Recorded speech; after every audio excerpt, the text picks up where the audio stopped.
kapag ang isang kasal ay ginawa sa isang maayos na pamamaraan, yung mag-asawa ay walang bagay na tinatago sa batas, then yung nagkakasal ay talagang inallowed ng ating gobyerno na magkasal, at yun ay ginawa ng maayos, ang kasal na yun ay nagiging banal at matuloy.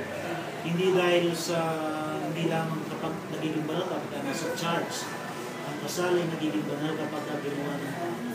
So yun yung meaning of marriage. But of course, apart from the meaning of marriage, entails some different responsibilities. So ano na yung mga responsibilidad ng babae at ng lalaki?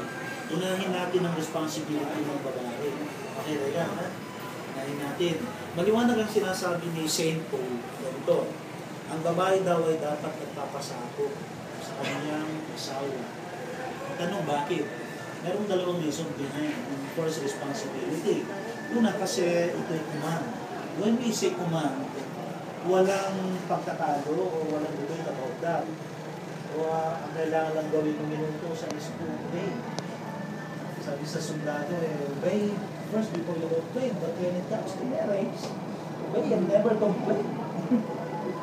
Although may karapatan mga twiran, hindi nakakatulong sa akin. As long as mabuti na walang reason to so in your first reason, pangalawa, you have to obey, you have to submit to Aaron because ito yung tamang ayos na ibig ng God sa pamilya. Ang lalaki, ang head of the family, yung babae siya, kasama niya. So, ang dati authority ng babae is submit.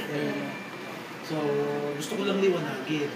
Nung sinabi ni St. Paul na submit in everything. Nung sinabi niya everything, tinutukulan naman din yung lahat ng mabubuti.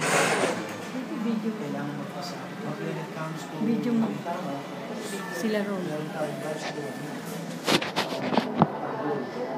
Pangalawang responsibility yung